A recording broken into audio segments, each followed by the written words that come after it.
Everyone has got three things wrong with them. Number one is I'm not enough. The second one is I'm different, so I can't connect. And the third is I really want something like freedom from depression or success, but it's not available. All of those things come from a feeling of emptiness inside because we're taught, oh, you feel a feeling? Why don't you eat some donuts or go onto eBay and buy, or Amazon, or have a drink? And our feelings are the most real thing we have.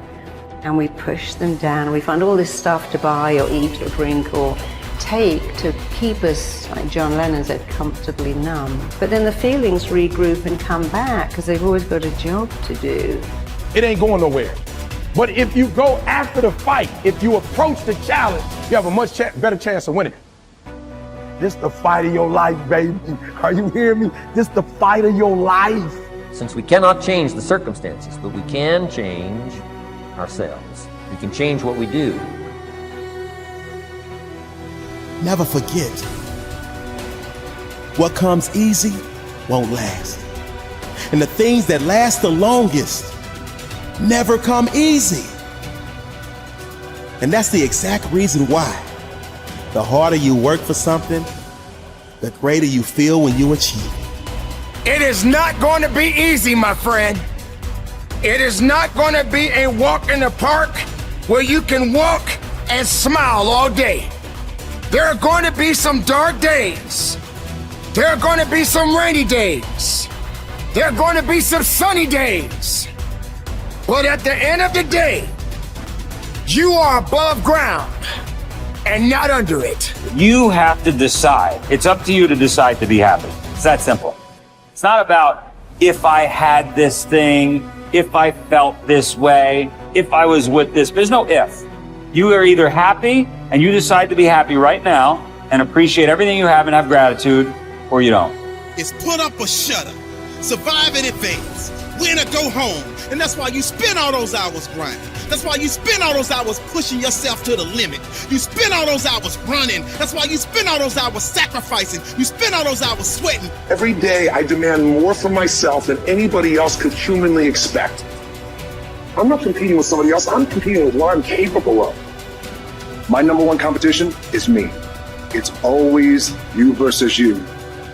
You got to be the one to get up every morning, be disciplined, put in the consistent daily hard work, because that gains success. No coach, no trainer, no mentor, no boss can do it. You versus you. Show me your character.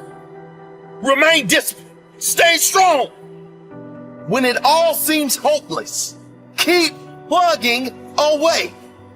Nothing can stop you if you don't stop for anything. Don't stop for anything.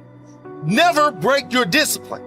Remain faithful to yourself and your vision. We all have a voice in our head. Some of us are very spiritual, some of us are not, but we all have this voice and you're doing, this is wrong, don't do that. The more you don't listen to that voice, the further that voice gets away from your head. Some people call it the Holy Spirit, some people call it God, some monks, whatever you call it. It's there. We all have it. It's the right or wrong voice. But the more we don't listen to it, the more that voice goes away. The only voice you hear is yourself. When the only voice you hear is yourself, you're wrong. There's a voice that guides you through life. But sometimes it's guiding you in a direction that you don't want to go. That's usually the right place to go. It's that uncomfortable place. So that voice is always talking to me, but we don't listen to it. I listen to it. And when I start getting anxious, nervous, like we all know when we've done too much because it's telling us, I'm getting tired, I'm wearing down. But we go.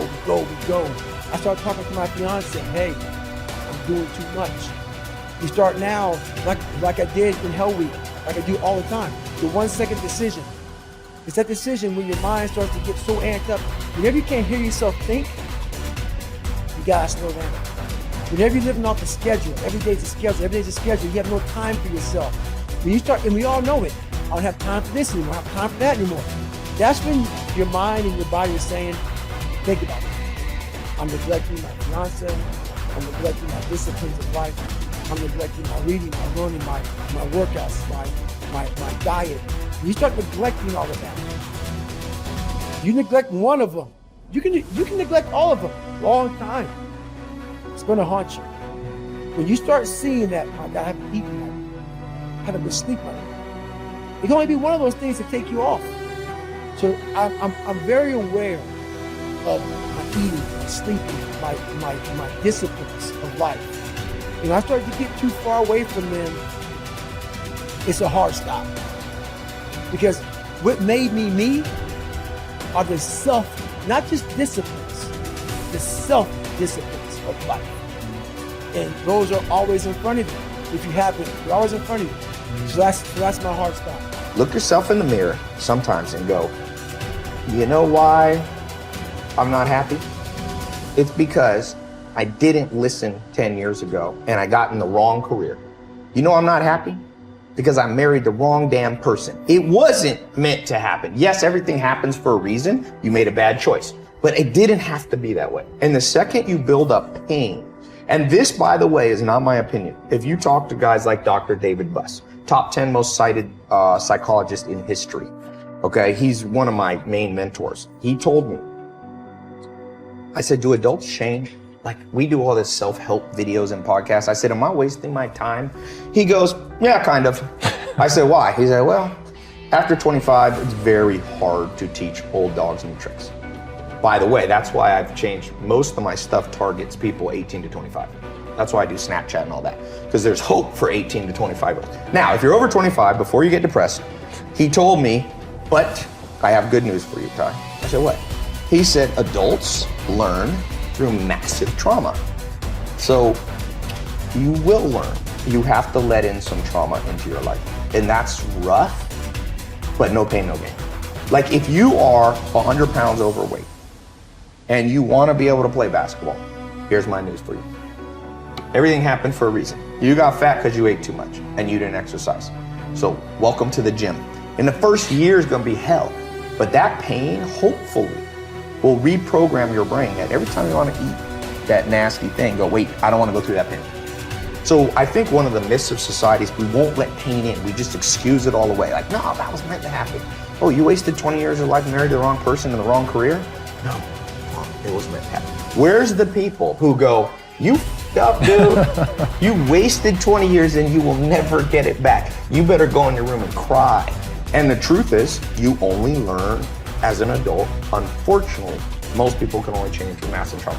Look back over your life and ask yourself, what activities, behaviors, or decisions have been most responsible for my success in life to date? You will probably find that less than 5% of the things that you have said or done have accounted for most of the success you have enjoyed. You may find that it was your unique ability to solve a particular kind of problem or to take advantage of a particular type of opportunity.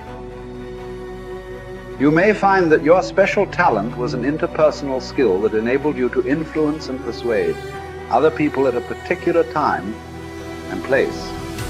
You may find, on analysis, that it was an ability to take charge and accept responsibility for accomplishing a particular goal. Whatever has been responsible for your successes in life to date may be a good indication what you should be doing in the future. Analyze your work based on the measure that I call return on energy. Leaders in every field deliberately apply their talents and energies where they can achieve their greatest return on the amount of energy, mental, emotional, and physical, that they invest in any endeavor. They refuse to take on jobs or work in areas where they cannot perform at exceptional levels. They treat themselves as valuable resources and they spend their energies very carefully. One of the questions that you might continually ask yourself is this the best possible use of my time and energy?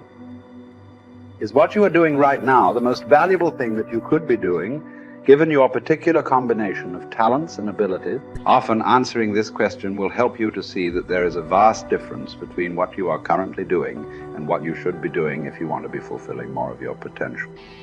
Once you have chosen your ideal job or occupation for this stage of your career, your biggest responsibility is to make the decision to become very good and then to become excellent at what you do.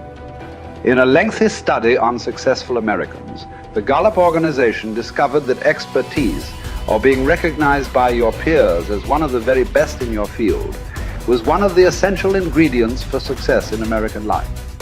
We said before that self-confidence comes from positive knowing rather than positive thinking.